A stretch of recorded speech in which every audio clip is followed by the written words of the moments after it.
23장 장바구니를 만드는 과정입니다. 23장 장바구니에서는 장바구니 화면 구성을 하기 위해서 레이아웃 디자인하는 과정이 있는데, 이 장바구니는 장바구니 기본 화면에 장바구니에 등록한 상품 목록을 출력을 하는 행 레이아웃이 있습니다. 장바구니 레이아웃을 cart.mol_cart.xml이라고 정의해서 사용하고 있고요. 그리고 행 레이아웃은 mol_cart_raw.xml이라는 파일에 작성을 하겠습니다. 그리고 액티비티와 유틸리티라는 제목으로 액티비티를 만드는데, 액티비티 등록을 하기 위해서 안드로이드 매니페스트에서 정의를 하는데, 장바구니에서는 장바구니에 담은 내용들을 SQLite를 이용해서 로컬 데이터베이스를 데이터 기반으로 제공하고 있습니다. 그래서 액티비티하고 프로바이더, 로컬 데이터베이스로부터 데이터를 받기 위한 프로바이더를 매니페스트에 등록해서 사용하고 있습니다. 그래서 SQLite를 이용해서 장바구니 데이터베이스를 구축을 해야 되죠. 이 구축하는 기능을 cart SQLite open helper.java라는 파일에서 구현을 하고 있고요. 그리고 데이터베이스와 연동을 해서 데이터를 제공하는 컨텐트 프로바이더를 구축을 합니다. 이 파일은 cartcp.java라고 정의를 하고 있습니다. 그리고 장바구니에 대한 액티비티인 molcart.java 파일을 만들고요. 그리고 장바구니 목록을 출력을 해야 되기 때문에 아답터를 준비를 해야 되죠. 그래서 molcart adapter.java 파일을 작성을 하겠습니다. 그리고 장바구니에 데이터를 담으면 이 장바구니에 담은 총 금액이 얼마인지를 계산해야 되는데, 이때 화면에 화폐 단위로 출력을 해야 될 필요가 있습니다. 그래서 화폐 단위 포맷 유틸리티를 추가하는 과정이 있고요. 그 함수명은 메소드명은 number_format으로 정의하기로 했습니다. 그리고 문자를 배열로 분리해서 활용하는 그런 유틸리티 explode trim이라는 메소드도 설명을 할 거고요. 그리고 커서를 해시맵 데이터로, 즉 SQLite에서 제공하는 거는 커서 타입의 데이터를 제공하는데, 이거를 개발하기 편리하도록 해시맵 데이터로 변환하는 유틸리티도 준비를 합니다. 그 메소드는 cursor_to hashmap이라는 메소드로 정의할 계획입니다. 그리고 배송비하고 결제 금액 등을 연산하는 유틸이 필요하죠. 그래서 이것도 역시 솔루션 파일인 util.java에 넣고 calcprice라는 메소드로 사용하기로 했습니다. 그리고 장바구니 옵션 메뉴를 추가를 해서 사용자가 장바구니로 바로 접근할 수 있도록 했고, 그리고 실험하기 과정이 있습니다.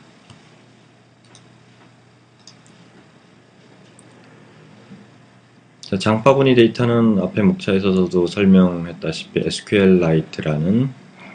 SQLite라고 하죠. SQLite라고 하는 로컬 데이터베이스를 데이터 기반으로 사용하고 있는데요. 이건 나중에 순서가 되면은 설명을 드리고요. 먼저 레이아웃부터 구성을 하겠습니다.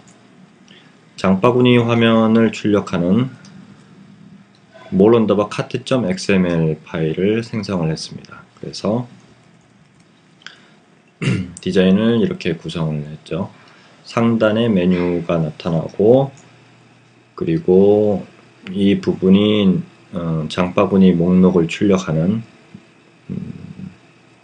리스트 뷰라는 객체로 배치가 되어 있고요. 그리고 배송료와 합계 금액을 출력하는 영역이 있고, 구매하기 버튼, 그리고 구매를 하지 않고 이제 쇼핑 목록으로, 상품 목록으로 이동하는 쇼핑 계속하기 버튼을 배치를 했습니다. 아웃라인을 보시면 렐러티브 레이아웃으로 전체를 구성을 했습니다. 좀 더 확대해서 상단에 탑.xml을 인클루드를 했죠. 그리고 그 바로 밑에 리스트 뷰라는 객체를, 목록 객체를 배치를 했습니다. 리니어 레이아웃으로 전체를 묶었고요. 다시 리니어 레이아웃 안에 배송료하고 합계 금액을 출력하도록 텍스트 뷰를 배치했습니다. 그리고 다시 리니어 레이아웃으로 묶어서 두 개의 버튼을 이렇게 배치를 했습니다. 소스를 분석을 해볼게요. 렐러티브 레이아웃으로 전체를 묶었죠. 그리고 크기는 전부 다 필 패런트를 사용했고요. 그리고 상단 메뉴 설정을 했고, 리스트 뷰라는 객체를 바로 밑에 배치를 했죠.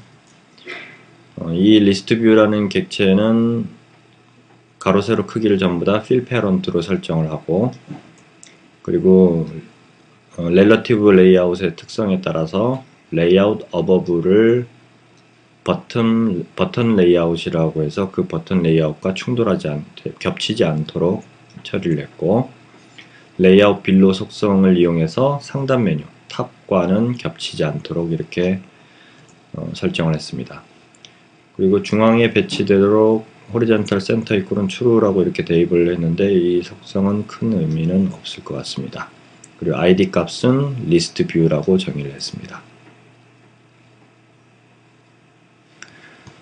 자, 다시 리니어 레이아웃으로 묶어주고요. 그 안에 리니어 레이아웃이 여기 밑에까지 쭉 이렇게 묶었죠. 그 안에 다시 리니어 레이아웃으로 묶어서 배송료와 합계 금액이 출력되도록 처리를 했습니다. 배송료는 딜리버리 프라이스라고 아이디를 정했고, 합계 금액은 토탈 프라이스라고 이렇게 정했습니다. 다시 리니어 레이아웃으로 이렇게 묶었고요. 그 안에 버튼 두 개를 출력하죠. 하나는 주문하기 버튼, 하나는 쇼핑 계속하기 버튼, 이렇게 준비를 했습니다. 그래서 주문하기 버튼 아이디는 more order btn이라고 정의를 하고, 쇼핑 계속하기는 more list btn이라고 정의를 했습니다. 그리고 두 개 다 좀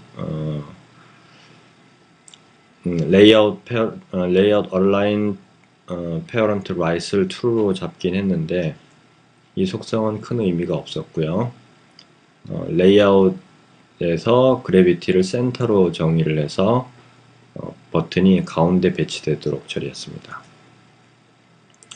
그리고 위에서 리니어 레이아웃 속성에서 이 부분도 눈여겨봐야죠. 오리엔테이션을 버티컬로 해서 이 두 객체가 세로 방향으로 배치되게 처리를 한 거죠. 자, 이번에는 행 레이아웃을 디자인을 하겠습니다. 행 레이아웃 파일로 more underbar cut underbar raw.xml이라는 파일을 생성을 했고, 아웃라인과 같이 보시면은 전체를 렐러티브 레이아웃으로 감쌌죠. 그래서 전체가 렐러티브 레이아웃으로 이렇게 배치가 되어 있고, 그 안에 제일 처음에 이미지 뷰, 상품 사진을 출력할 이미지 뷰, 그리고 리니어 레이아웃으로 여기까지 감쌌죠. 여기까지 감싸서 그 안에 이렇게 리니어 레이아웃으로 감쌌죠. 그 안에 상품명과 분류명, 가격, 그리고 주문 수량을 선택할 수 있는 스피너를 배치했습니다. 자, 특히 스피너 배치의 경우는 항목명과 스피너가 출력될 수 있도록 리니어 레이아웃으로 이렇게 다시 감싸줬죠. 그리고 끝으로 이미지 버튼, 디테일 버튼, 상세 버튼을 이렇게 배치를 했습니다.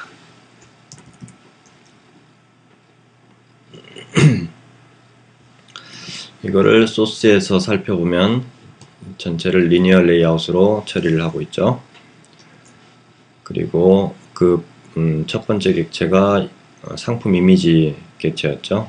기본 이미지는 블랭크, 그리고 스케일 타입을 feed xy라고 정의를 했습니다. 그리고 id는 prod.img고요.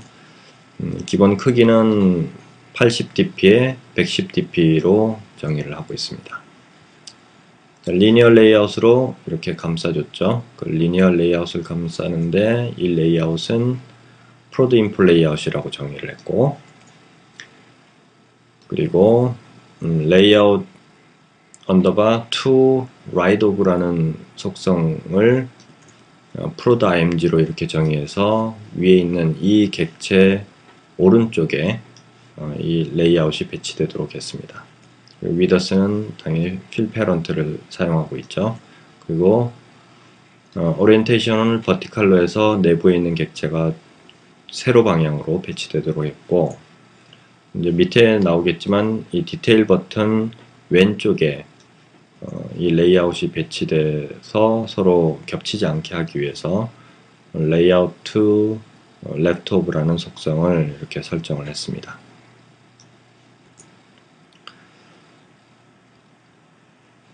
그 다음에 그 리니어 레이아웃 안에 상품 정보를 출력하게 준비했고, 그리고 분류명, 그리고 가격을 출력하게 배치를 했습니다. 각각의 아이디는 prod.img, prod.sort, 그리고 prod price text라고 이렇게 정의를 했습니다. 자, 주문 수량을 선택할 수 있게 리니어 레이아웃으로 묶어주고 그 안에 주문 수량이라고 카피를 출력을 하고요. 주문 수량을 선택할 수 있게 스피너를 정의를 했습니다. 그래비티를 센터 버티컬로 해서 종 방향으로, 세로 방향으로 가운데 배치되도록 처리를 했네요. 요거는 크게 아이디는 의미가 없는 것 같고요. 그리고 주문 수량을 이렇게 텍스트로 출력했고 특이사항은 없고요. 스피너의 객체 이름은 EA라고 이렇게 설정을 했고, 그 다음에 스피너를 선택했을 때 안내문으로 나올 EA 스피너 프롬프트라는 변수 값이 출력되도록 이렇게 설정을 했습니다. 자, 끝으로 상세 버튼을 배치를 했는데 이 상세 버튼은 맨 오른쪽에 배치돼야 되죠. 그래서 relative layout의 속성에 따라서 layout 언더바 align parent right을 true로 설정해서 맨 오른쪽에 배치되도록 했습니다. 아이콘은 IC 언더바 메뉴 언더바 forward라는 이미지를 출력하게 했고, 객체명은 detail btn이라고 설정을 했네요. 그리고 세로 방향으로 중앙에 배치되도록 센터 버티컬을, 레이아웃 센터 버티컬을 true로 설정을 했습니다. 자, 이제 액티비티와 유틸리티 과정이죠. 장바구니는 SQLite를 써야 된다는 점이 있고, 그리고 SQLite 데이터베이스에서 데이터를 가져와서 뿌려야 되죠. 그때 가져올 때 사용하는 게 컨텐트 프로바이더입니다. 그래서 액티비티와 컨텐트 프로바이더를 안드로이드 매니페스트 XML에 등록하는 과정을 보시겠습니다. 자, 먼저 Add 버튼을 클릭을 했죠. 화면은 애플리케이션 화면이고요. 자, Add 버튼을 클릭을 하면 이렇게 대화창이 나타나고, 이 중에서 프로바이더를 등록을 해야 되니까 프로바이더를 선택한 다음에 OK 버튼을 클릭을 해서 추가를 했습니다. 처음에 추가를 하면 이렇게 프로바이더가 나오고, 프로바이더에 대한 클래스를 정의하기 위해서 Name 버튼을 클릭을 하죠. 이렇게 하면 이제 클래스 생성하는 창이 나타나고, 여기에서 클래스 이름을 CART-CP 컨텐트 프로바이더라고 해서 CART-CP라고 이렇게 정의를 했습니다. 퍼블릭으로 선언하면 되고요. 중요한 거는 슈퍼 클래스를 android.content.content 프로바이더를 선택을 해줘야 된다는 거죠. 이거는 이제 브라우즈 버튼을 클릭을 해서 선택을 한 거고요. 그리고 이 슈퍼클래스에서 필수사항에 해당되는 메소드가 자동으로 추가됐으면 개발하는 데 편하겠죠. 그래서 inherited abstract methods를 체크를 해서 finish 버튼을 클릭을 했습니다. 자, 여기서는 이제 슈퍼클래스를 선택하는 화면이 나오죠. 이 브라우저 버튼을 클릭을 했을 때 슈퍼클래스를 어떻게 선택을 찾아오냐, 컨텐트 프로바이더라고 컨텐트 P까지 검색을 해보면 나타날 겁니다. 이 중에서 이 객체를 선택을 해서 OK 버튼을 클릭을 했던 거죠. 그렇게 하면 이제 기본 구문이 작성이 됩니다. cat cp.java 클래스가 파일이 자동으로 생성되면서 기본 구문으로 이렇게 작성이 되죠. 컨텐트 프로바이더의 확장으로 cat cp 클래스가 생성이 됐고, 필수 메소드로 삭제, 딜리트에 관한 메소드가 있고, 그 다음에 getType, 유형을 가져오는 메소드가 있고, insert, 등록하는 메소드, 그 다음에 밑에서 보죠. 그 다음에 이제 생성하는 onCreate, 그리고 쿼리, 질의를 할 수 있는 select 쿼리를 SQLite에다가 질의를 할 수 있는 쿼리, 그리고 데이터베이스를 업데이트, 인서트 업데이트 할 수 있는 업데이트. 인서트는 따로 있으니까 업데이트 기능만 이 메소드에서 정의를 하고 있네요.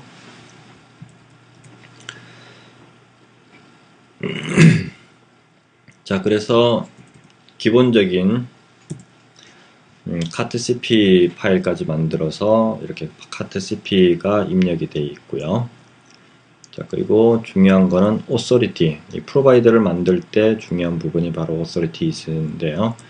이 값에 패키지명을 정의를 합니다. com.aul.app.catprovider라고 입력을 했습니다. 그리고 exported, 외부로 엑스포트, 데이터를 엑스포트하지 않겠다고 해서 false를 선택을 했습니다. 자, 이번에는 strings.xml 파일을 열어서 화면의 제목을 하나 추가를 했는데요.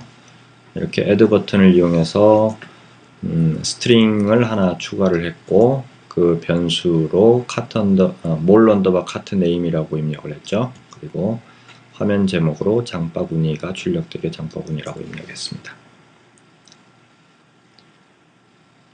자, manifest에 이번에는 activity, 장바구니에 대한 액티비티를 추가를 했는데요. 이렇게 add 버튼을 클릭을 해서 액티비티를 하나 추가를 하고, name 항목에 mol cat라고 입력을 했고요. 그리고 테마를 기본 스타일로 정했고, 그 다음에 화면 제목을 라벨로 대입을 했습니다. 이 클래스는 mol cat는 아직 안 만들었죠. 그래서 new 버튼을 이용해서 액티비티 클래스를 생성을 하면 되겠습니다. 그래서 안드로이드 매니페스트 XML 소스를 보시면 프로바이더가 등록이 되어 있고, 그리고 액티비티가 등록이 되어 있는 걸 알 수 있습니다. 자, 그 다음 과정은 SQLite를 이용해서 로컬 데이터베이스를 구축을 해야 되는데, 그 기능을 하는 cat SQLite open helper.java라는 클래스를 하나 생성을 해보겠습니다. 안드로이드 매뉴얼을 보시면, 개발자 매뉴얼을 보시면 SQLite open helper라는 메소드가 지원되는 걸 알 수 있죠. 참조하시고요. 자, new java 클래스 창을 열어서, 이렇게 new java 클래스 창을 열어서 저장될 위치 확인하고, 패키지명 확인하고, 그리고 클래스명으로 cat SQLite open helper라고 이렇게 입력을 했고요.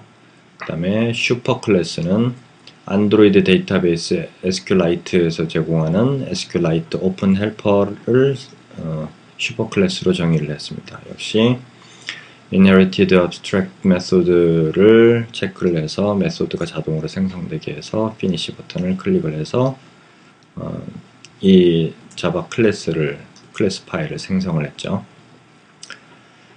자, 그렇게 해서 생성을 했더니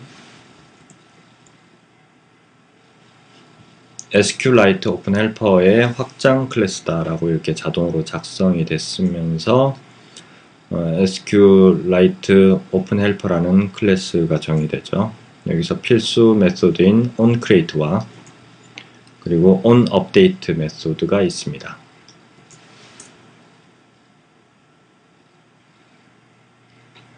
먼저 cat SQLite 오픈 헬퍼를 세부적으로 작성하는데 전역 변수를 선언했죠.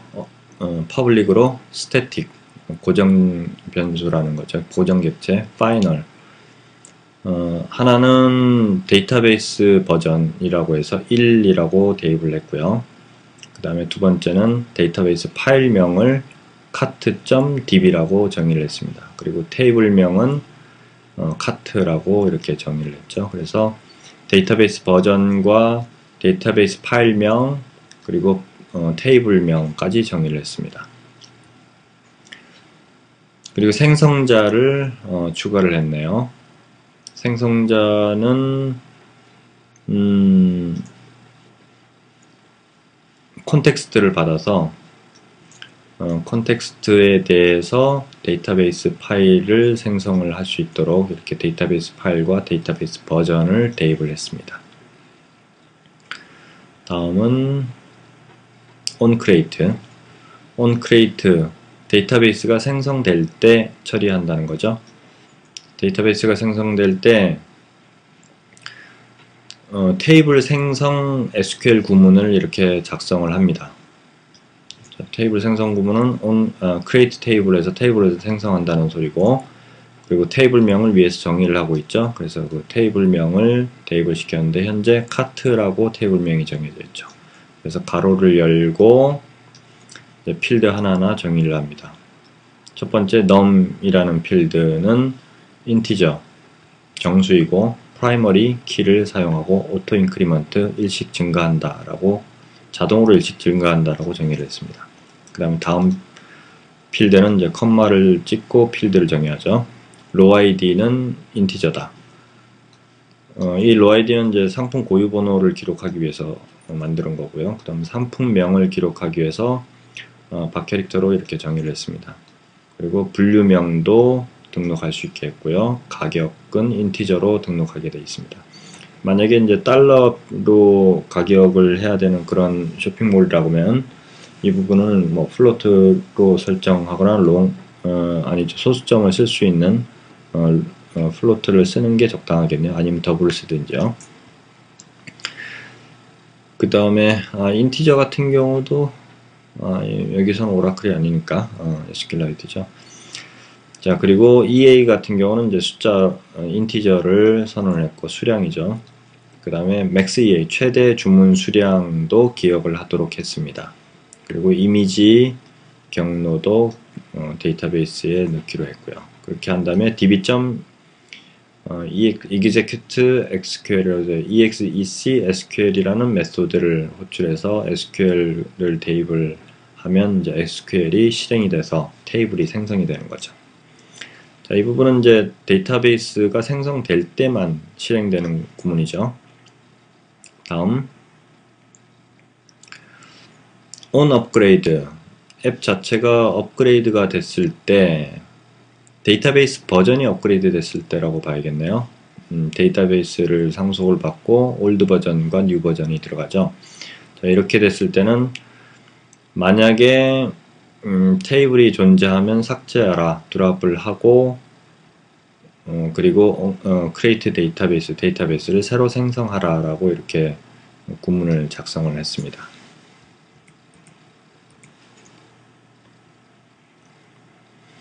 자, 그 다음에 컨텐트 프로바이더에 대한 소스를 구체적으로 작성을 해 보겠습니다. 파일명은 cartcp.java입니다.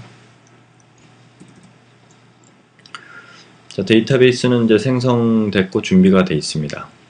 이 상태에서 이 클래스 역시 데이터베이스에 접근을 해야 되는데, 그 접근하는 방식이 바로 URI 스트링 변수에 의해서 접근을 할 수 있습니다. 주소를 입력하는 방식은 content com.our.app, 이게 패키지명이죠.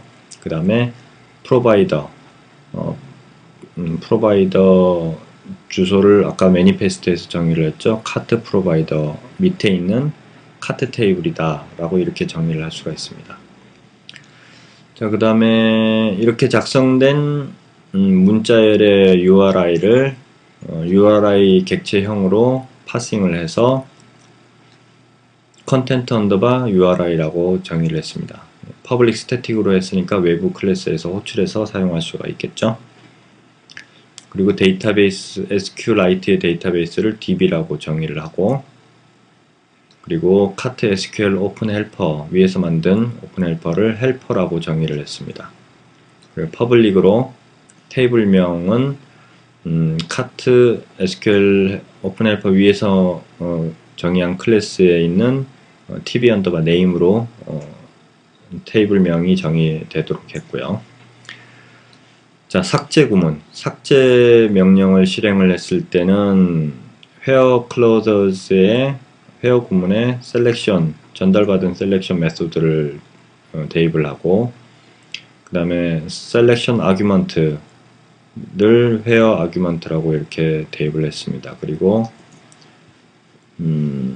db.delete라는 구문이 이제 실제 삭제되는 구문인데, 여기에 대입이 되어야 될 매개 변수들이 테이블명, 어느 테이블에서 삭제할 거냐, 그 다음에 where clause, 어느 where 구문, 조건문에서 삭제에 대해서 삭제를 할 거냐, 그리고 where argument, 추가로 전달된 매개 변수죠. 이 where clause와 같이 짝을 이루는 겁니다. 그렇게 해서 결과를 받아오고 결과를 리턴하도록 했습니다. 그래서 핵심적인 삭제 구문은 이 db.delete 구문이라고 이해를 하고 계시면 되겠습니다. 밑에서 나오겠네요. 자, 그 다음에 getType 부분은 그냥 그대로 뒀고요. 그 다음에 등록하는 부분, insert 메소드에서 작성을 하는데요. URI와 그리고 value, 등록할 값이죠. 이 값을 가져와서 먼저 헬퍼에서 get writable database를 가져왔습니다. insert, 쓸 수 있는 데이터베이스를 가져왔다는 거죠. 그래서 db라고 정의하고 db.insert 메소드를 이용해서 등록을 하는데, 테이블명은 아까 오픈 헬퍼에서 정의한 그 테이블명을 쓰기로 했고요. 이걸 대신에 이제 위에 전역 변수로 선언한 거를 사용해도 되죠. 테이블 네임이라고만 써도 상관이 없겠습니다. 자, 그리고 공백을 대입을 하고 values를 대입을 했는데, 공백을 대입했다는 건 이 부분이 이제 필드명에 해당하는 걸로 보이는데요. 필드명을 정의를 하지 않으면 전체 필드를 다 등록을 하겠다는 거죠. 그리고 이 전체 필드에 대해서 values가 짝이 잘 맞아야 될 거고요. 그래서 insert를 해서 성공을 하면 roid 값이 0보다 크게 나타나는데, 그래서 roid 값이 클 경우는 content URIs 에서 content URIs는 어디서 정의를 했나요? content URI 일단은 봅시다. content URI 객체군요. 객체에서 append id를 하나 더 추가를 한다, 확장을 한다. 어떤 거냐면 content URI.build open 이게 이제 로 아이디 개수에 대한 체크 부분이군요. 그래서 빌드 오픈을 호출해서 로 아이디 값을 하나 빌드를 해서 로 아이디라는 URI를 만들었네요. 그렇게 해서 get 컨텍스트를 가져와서 get context resolver를 또 객체를 호출한 다음에 notify change를 알려주는 일종의 notification 알림 기능이죠. 알림 기능 서비스를 이용해서 이 raw URI 값을 전달을 했습니다. 그래서 최종적으로 이 raw URI 값을 리턴을 하도록 했고, 만약에 SQL exception이 발생했을 때는 exception 처리를 이렇게 하도록 했습니다. 로그에 아마 지킬 걸로 예상을 하고 있는데요. 그 다음 로직을 좀 더 볼까요?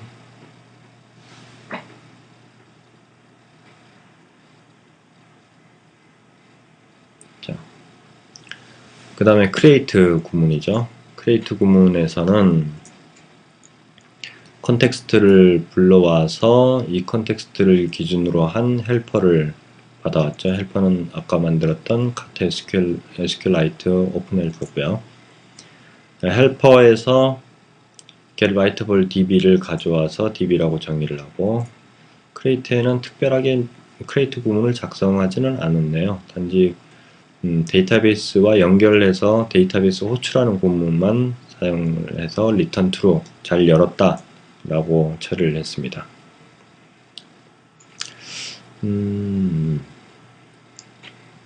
자, 그 다음에 쿼리, 선택 질의를 할 수 있는 쿼리 구문인데 밑에서 봐야겠네요. 잘려서 소스가 예, 쿼리 부분. 쿼리는 변수를 URI, 컨텐트 프로바이더를 접속할 수 있는 URI와 그 다음에 프로젝션, 그리고 셀렉션, 그리고 셀렉트 아규먼트, 그리고 정렬 방식, 소트 오더, 이렇게 인자를 받게 되는데, 먼저 DB를 호출을 해야겠죠. DB를 호출하는데 SQLite 쿼리 빌더라고 이용해서 QD 쿼리 빌더를 먼저 생성을 했네요. 쿼리 빌더를 생성한 다음에 헬퍼를 통해서 리더블, 읽을 수 있는 데이터 객체를 가져왔습니다. 그래서 db라고 선언하고, 쿼리 객체에다가 이제 어느 테이블에 대해서 쿼리를 할 거냐를 정하죠. set tables로 해서 테이블명을 대입을 합니다. 그리고 쿼리를 실행을 하는데 아까 위에서 정의한 데이터베이스를 대상으로 쿼리를 실행하고, 전달받은 프로젝션을 그대로 전달을 하죠. 그리고 셀렉션도 역시 그대로 전달을 하고, 그리고 나머지는 널로 처리하고 정렬 방식만 전달을 했습니다. 그래서 이거를 이제 커서라고 정의를 하고, 커서 set notification URI 메소드를 호출을 해서 이 데이터 값을 notification을 이용해서 프로바이더에 전달을 하는 기능을 하죠. 그래서 get context에서 content resolver를 대입을 시키고 URI를 대입을 시키면은 컨텐트 프로바이더를 통해서 이제 쿼리가 진행될 수 있는 구조가 됩니다. 그 다음 업데이트, 데이터를 수정할 경우는 URI와 컨텐트 밸류, 수정할 값하고 조건이죠. 셀렉션, 그리고 조건에 대한 변수, 셀렉션 아규먼트. 그래서 이 값들을 셀렉션과 셀렉션 아규먼트를 각각 이렇게 전달해서 기록을 해놨다가 db.update 메소드를 이용해서 업데이트를 하는데, 업데이트할 테이블명과 값들과 조건문을 대입을 시켜서 업데이트를 합니다. 그래서 그 결과값을 리절트로 받아와서 리턴을 하도록 처리를 했습니다.